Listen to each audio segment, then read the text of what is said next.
September is Suicide Prevention Month, and it is an issue that affects people of all walks of life, all environments, and that's what we're focusing on today in the Hear Me, See Me podcast. Welcome in. I'm Melissa Bruner, your host. Hear Me, See Me is a mental health awareness project based here at WIBW TV in Topeka, Kansas. And of course, Topeka has a very diverse environment, if you might say, urban and rural. We have our city life, and then we have our farmers and ranchers just outside, a short drive away.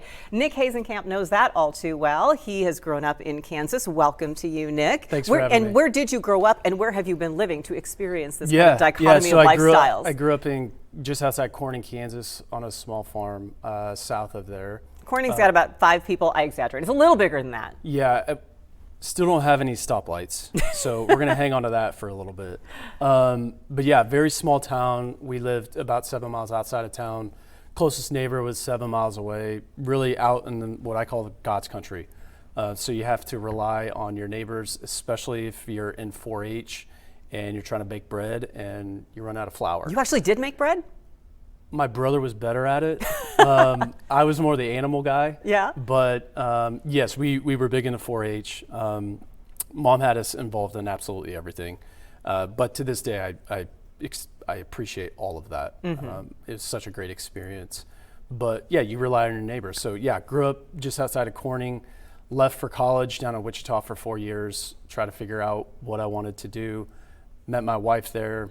Then we moved to Kansas City. So we were in Kansas City for about 14 years. You don't quite have as much space for animals in Kansas City. No, we were thrilled to see squirrels in our backyard. Oh my. Yeah, we had a relatively new neighborhood, but you reach out and touch your neighbor's house pretty much? Pretty much, yeah. You know exactly kind of what they're doing in the backyard, which is a good thing, but also kind of a bad thing. But, you know, we were just talking about it before, you know, kind of COVID happened. And we started to evaluate what makes sense for our family. And we kind of wanted a little bit more space. Didn't think I would ever consider moving back to the farm.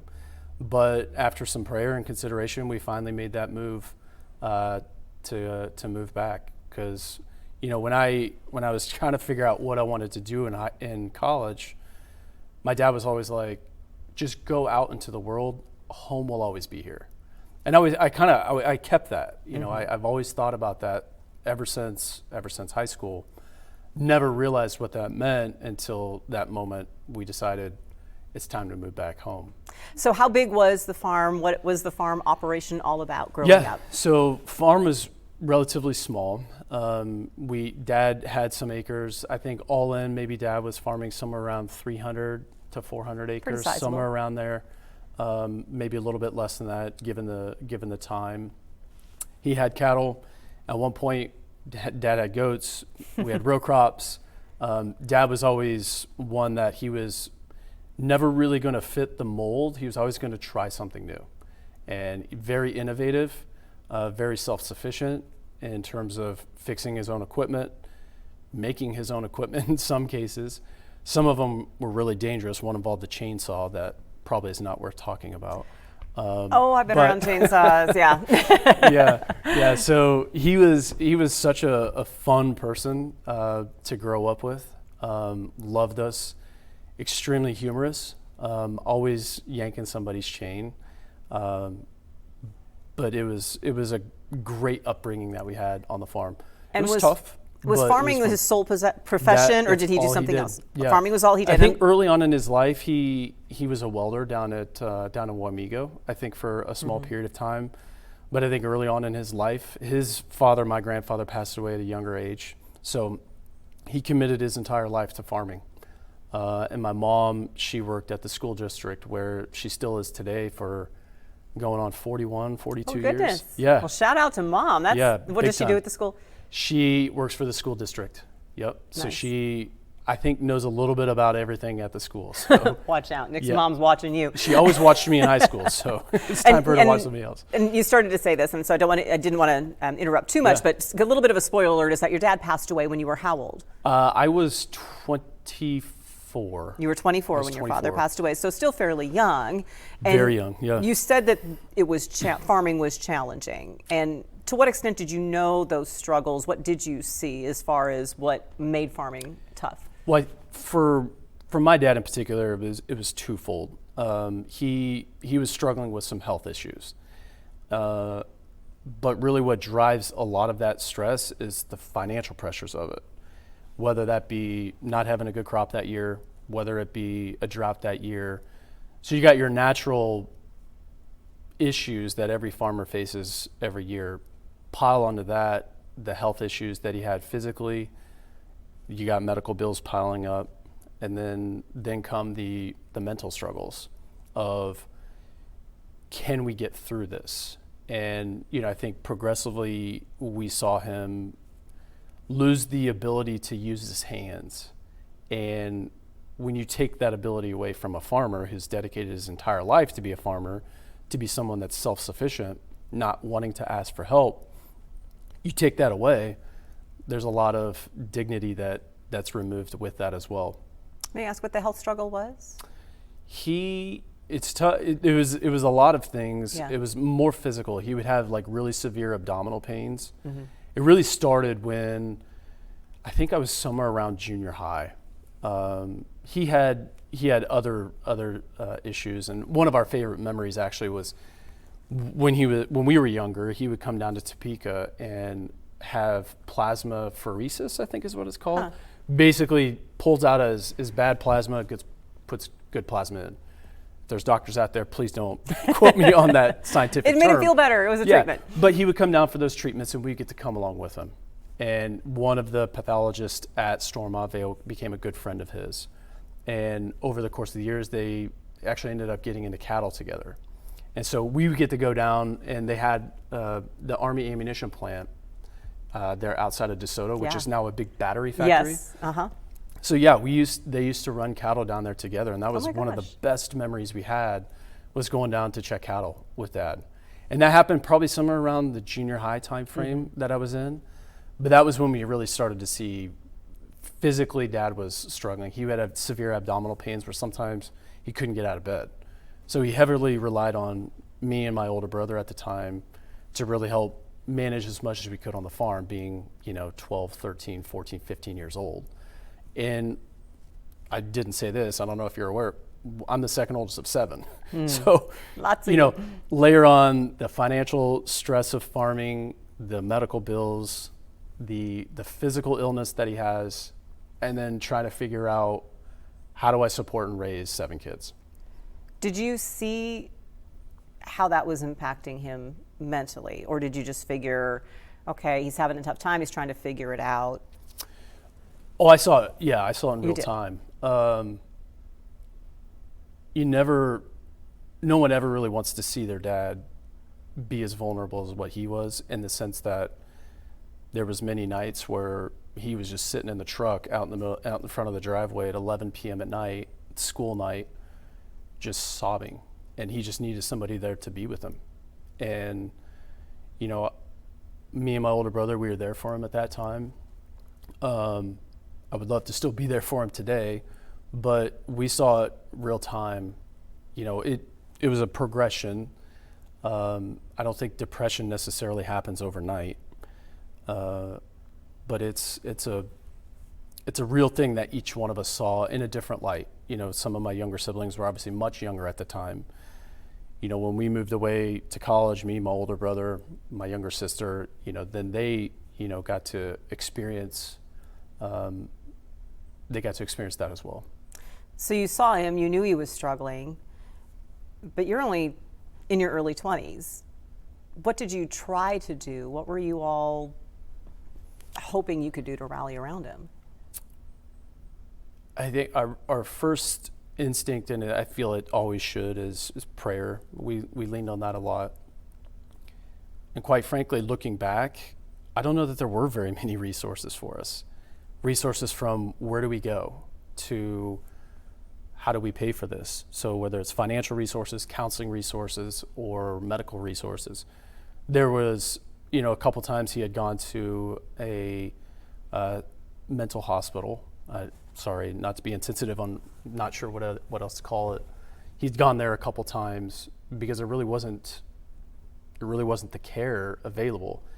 And really, actually, at the time when he was dealing with this, And in talking with my mom, not too long ago, she brought back to memory that early on they didn't think it was depression. They actually thought it was some sort of dementia. And so imagine at the age of 59, the only place where you can go to receive support is in a care home. And I think care homes are beautiful for the elderly and for those that need it. That was not the place that my dad needed to be. And I feel like maybe that compounded it a little bit. Everyone did the best that they could, but there wasn't this focus, I don't think, at the time. Maybe there was, and I was too young to think about it or to realize it, but I don't think there was this focus on the need to have resources available.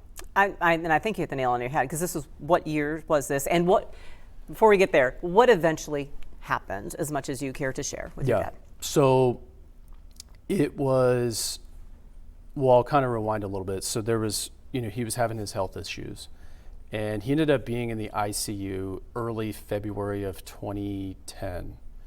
And he left there, and I vividly remember sitting down with him in that room before he got discharged. He had a great mustache. I mean, being in the ICU for a few days, not shaven, great mustache. So we were joking around talking, and he specifically told me, he's like, I want to get better.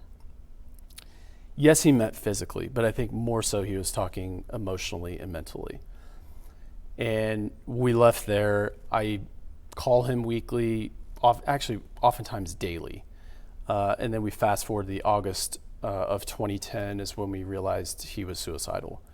And that's when we initiated the help and figuring out what it is that we need to do. Fortunately, we were talking about this earlier, the community is unbelievable, and especially a small community. Everyone rallies around people that need help. Everyone rallies around everything, but especially in that moment, we had neighbors, one in particular that we were talking about earlier, would just come over and disc the field and cultivate the field while Dad was in the hospital. Now, kind of made Dad mad because he didn't want the help. Yeah. But that's the kind of people that live back in Nemaha County. And it was something that we will never forget, and something that we want to continue to give back to the community. So that was August. We found out he was suicidal. And then through various treatments, talking to other people, I believe he went to some counseling, but not much. But really, my mom, myself, my older brother, my next youngest sister, we were off at college or off in our careers already, about 3 hours from home. So it's not like we could be there every day. And this is where Mom is an angel and a saint that, she managed the care for Dad and raising 5 kids. And my next youngest brother, below my sister, he had just graduated high school that May. And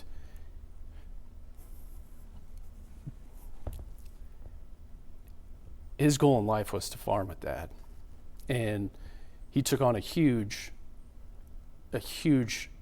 responsibility in managing that farm when Dad, was at a time where he couldn't. And so I have the utmost respect for my brother for doing that, and really the entire family too.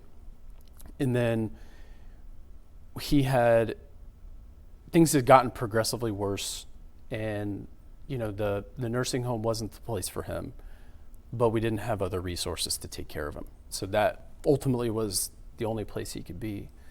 And he ended up going to Two Rivers Hospital in Kansas City. And this was the week of Thanksgiving. It was like that Monday. And at least what was great for myself and my wife at the time, we lived in Kansas City, so we were able to go out and see him every day. And that Monday was a day that I hadn't seen him laugh or smile or have color in his face for months prior to that. And then leaving that night, I told my wife, he's going to get better. And we had so much hope. He prayed with us, he laughed with us, he joked with us. We said, he's going to get better.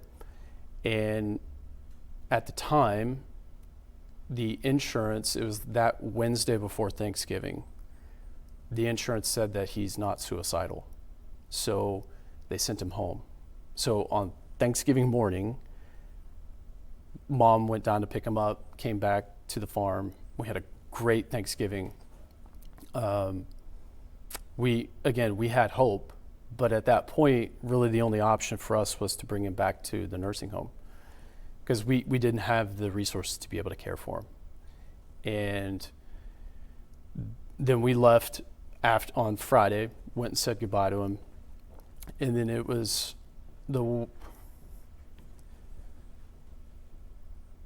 that Sunday morning I got a call from my mom that he had taken his life. And that was tough to hear on multiple fronts, but especially when you fast forward through time and you start to think about, well, I thought he wasn't suicidal.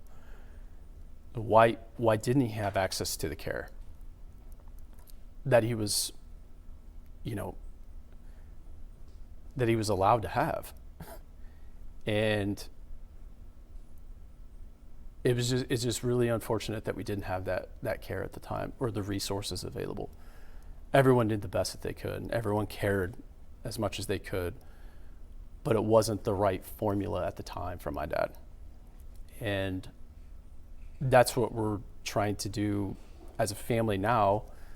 Me talking to you today, we've set up a fund in Nemaha County to help people with mental health. Our family did that just this year. We want to try and help find that formula and give people the hope that they deserve. It's the resources and the lessons learned, and we're going to dive a little bit more into that. Yep. We're going to take a quick break. We'll be right back with Nick Hasenkamp.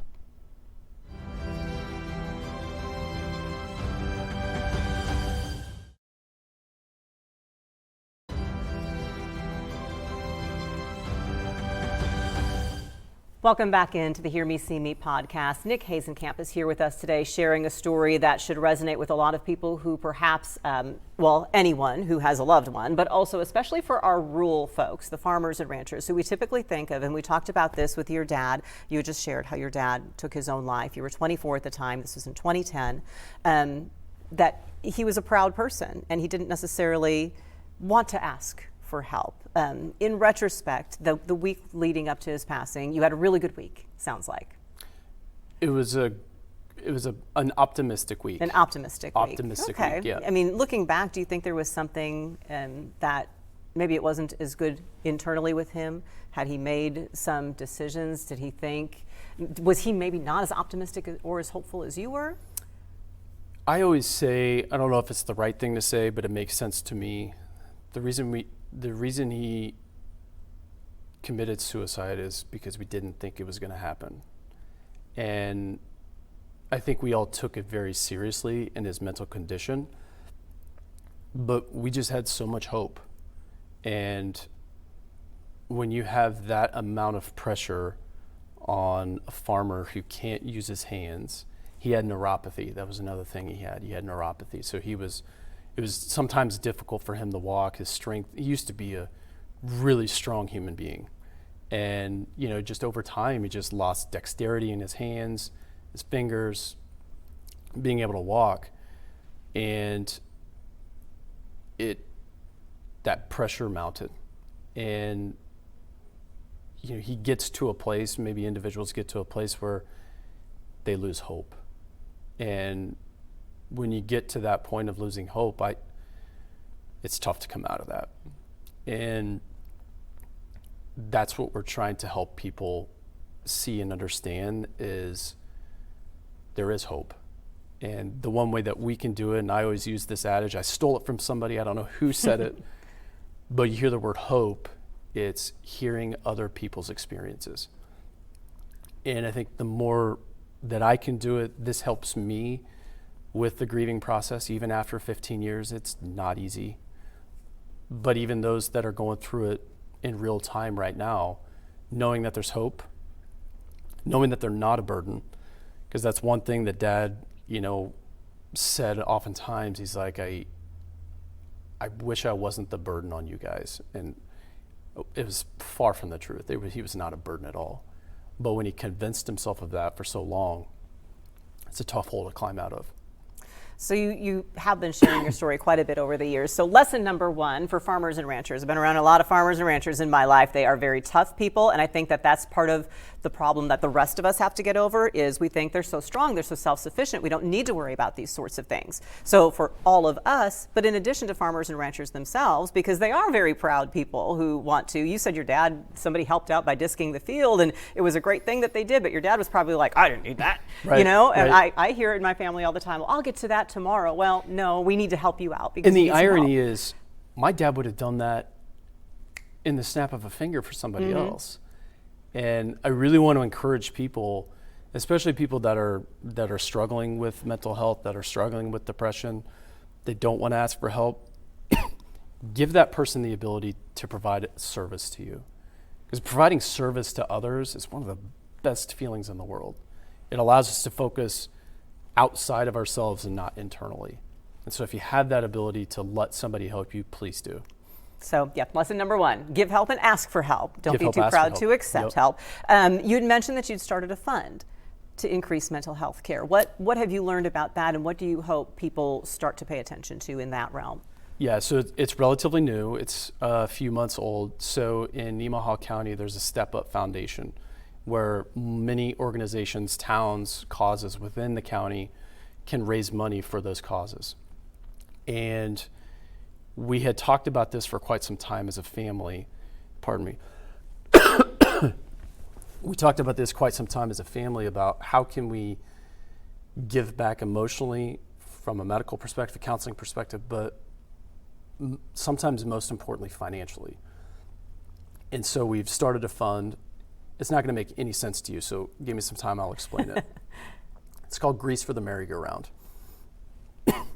I mentioned earlier my dad was always a fun-loving, humorous, exuberant guy that was always yanking somebody's chain. Growing up, and my cousins who are a little bit older than me, before my time, he would say this, and he said this when we were young. He would be at the house, and he'd leave to go do something. Excuse me. He would leave to go do something, and we'd ask him, where are you going? He's like, oh, I'm getting grease for the merry-go-round. We would immediately run to the windows and be like, when did we get a merry-go-round? And we realized quickly, we don't have a merry-go-round.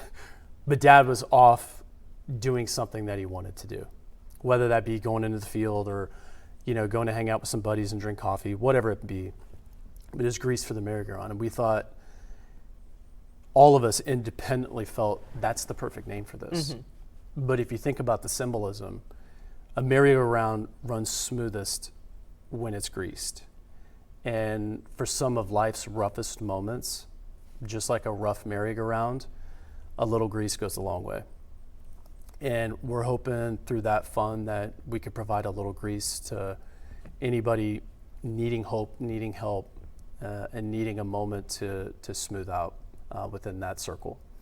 What do we need to address in rural healthcare in particular and in a small town such as your own? Because in some ways, when you said that everybody cared and you did access some resources, but you traveled the distance, folks, from Corning, Kansas to Kansas City is probably a good 3-hour drive. It's 2 hours. It's about 2 hours. That's still a significant drive. If I'm doing really good, I can do it in an hour and 45. Let's not tell law enforcement to watch Nope. for your car on the highway. Nope. But you talk about someone who wanted help, was showing outward signs. The family said, okay, we want you to get this help. You look around your community. I mean, how many people with 5 younger kids at home, 2 older ones who are out of the house perhaps by then, are going to be able to go 2 hours from home and take that time away? You can't, because you've got the younger ones who've got to get to school. They've got to get their stuff ready. If you're really at this point, my mom was kind of a single parent because, Dad was in the nursing home. Dad couldn't help. So from a time perspective, that's where really the community help circle around us and really support us, getting everybody to school if we needed to. Obviously, the bus comes and picks us up, but then athletic events. But I think the thing that if I were to look back, and if I could communicate to people now, if we can help remove any financial stress, money causes us to do really weird things. And if we can remove even a little bit of financial stress, that gives somebody some breathing room, that they can focus their time on their family and themselves, that I think is a tangible thing that we can do. One that's a little less tangible is talking about it. And that's really hard for people. You got to be vulnerable. And most people probably don't know how to talk about it. Listen, I didn't know how to talk about it. But year over year over year of talking about it, it doesn't necessarily take the pain away, but it helps you realize how important it is to have a conversation. What about in the moment, being able and feeling free to talk about it with people outside of your family? Again, especially when we think about our rural communities, because it's one thing for your dad to be vulnerable with you and your brother in the truck on your own property. But in order to take that time away from the family, in order to reach out and ask for help from the rest of the community, now suddenly it's not just your family taking care of its business. You kind of have to take it and open up outside the family. And I think that's a huge obstacle, not just for folks in rural communities, but even in urban communities. If they're taking time away from work or from school or from activities, now everybody wants to know why. And now suddenly everybody knows your business. Everybody knows, oh, you have this challenge, this struggle, and you need help. It's not a bad thing to ask for help, but how do we get over that? Being willing to communicate outside of your immediate circle when it's obvious, it's going to be obvious that something's going on. There's that fear of judgment. Right. And no one wants to be judged. I don't want to judge people, and especially in something like this. So you kind of have to have that mentality of, who cares? I mean, just put it plainly, who cares what people think?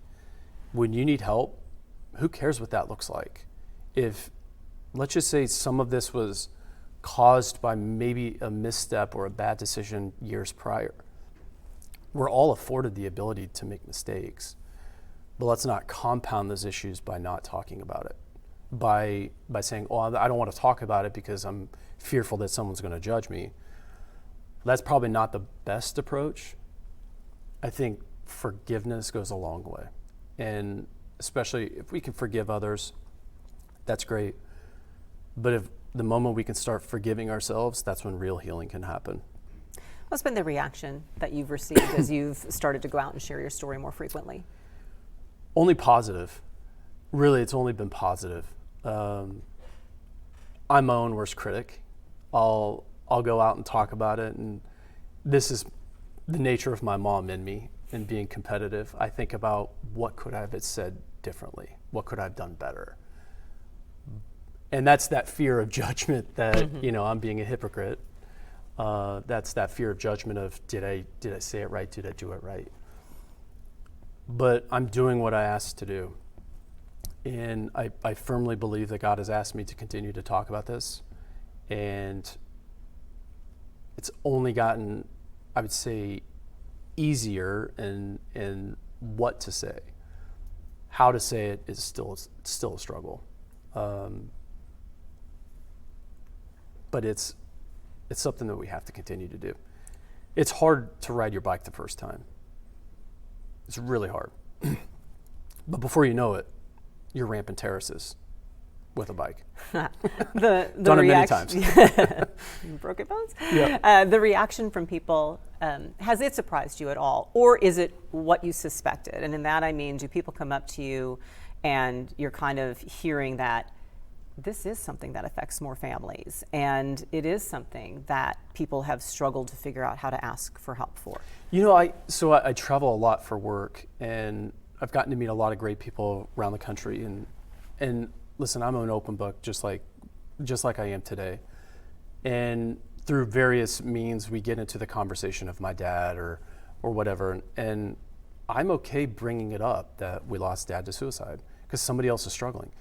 What's interesting is I only hear support, but their initial reaction is always apologetic if they were the ones that initiated that conversation. It's always, oh, I'm sorry, I shouldn't have brought that up. No, it's actually we should. Because if we apologize, say, I shouldn't have brought it up, that's actually not the answer. We need to bring it up. Now, it's got to be that individual's right time. You can't press them. There's a grieving process that people have to go through, and they have to make that own personal decision. But anybody that I've talked to, any engagement that I've had, has only come love and support from it. And I think that gives me hope in humanity.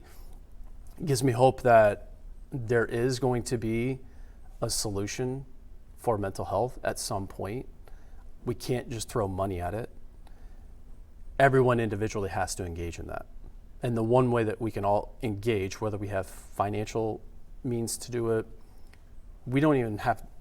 some of us don't even have the words to do it, but we have ears and we can listen and we can allow people to be vulnerable, and we, by all means, don't judge them in anything. Sometimes it just takes a hug and a smile. That's why I'm smiling at you. So I so appreciate you sharing this story. And you're right. I do that. I think I did that to you too. I'm so sorry for your loss. And it comes from a genuine place, but also, I've spoken about this before, that media was the problem as well, because in early journalism school back in the day, we didn't talk about suicides publicly. Oh, that was a suicide. Okay, we don't need to mention it because it was too personal, too sensitive, too something. But ignoring it, not talking about it, didn't make it go away, just like you said. And so I think we have learned as well that, you know what, we have a platform to be part of the conversation. That's what this podcast is all about. That's why I ask folks like you to share your stories, because the more we can share them and learn from each other. And then just after we started the project, I lost my cousin to suicide. And I asked my aunt, is it okay if I mention her? Because it is very personal. I don't want to sound like it's not a very personal thing. And so I do still feel like I needed to ask permission. Can I talk about Heather? And my aunt said, absolutely, because this is what we need to do, have these conversations. Otherwise, more families are going to feel this pain. So thank you for doing that and being willing to share your family story, because it is, you're right, it is tough. But I think that's part of the point that we all can make and understand too. There's no right way or wrong way to go through this. And thank you to WIBW and to yourself to open up this platform. I mean, I'm sure a lot of people out there would rather talk about, you know, Travis Kelce and Taylor Swift yes. engagement, but, you know, I think the reality of what we need to talk about is things of substance and things of what's going to help humanity, what's going to help individuals. And it's really encouraging too to see other platforms even beyond this. There's one other podcast I was on, Humble Grounds. He's doing such a remarkable job with that podcast. And for him to open up that conversation is not easy, but again, it's all the right time. It's with the right people. To your point, we want to be sensitive to where everyone's at. And we can't pull them closer where we want them to be. We can't push them further away. We got to meet them where they are and be with them through the struggle. And it's never going to go away because you loved your dad. It's never going to go away. No. So when people also say, well, gee, Nick, I thought you were over that a long time ago. You don't get over it. No. You learn. Yeah. I mean, in moments, I've got kids now, and, you know, now being out in the country and, you know, living on a farm now, I mean, it would be so amazing that for my son to have a granddad that, you know, he can go out and do the same stuff that I did, let him drive the tractor at 10 years old. Probably not a good idea right now, but we got to do more things than probably we should have. But, you know, there's going to be that missing piece that we're going to have the rest of our life that, you know, other people have. And that's okay. That's unfortunately our cross that we bear, but how can we celebrate Dad as the individual that he was and the loving father that he was? Because he instilled everything that we have. The reason we are here today is because of him. He didn't do anything wrong. He was caught in a moment of despair and didn't see hope. And we want to reverse course on that for others. Give me a final thought. What's the main message you want everybody out there to take home today? Love others. You could hate them. They could have did you wrong. Love them. Love them through kindness. Love them. Love that sentiment.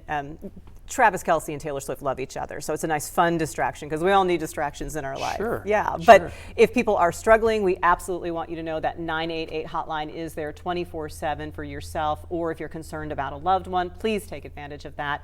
WIBW.com/HearMeSeeMe has a lot of resources as well, and a story we did last fall with you and your family talking about your dad, so you can find that on that page as well. Nick, thank you. Appreciate Thank you so much. And as this message always is that we share here, we do want you to know, no matter where you are along your journey, we hear you, we see you.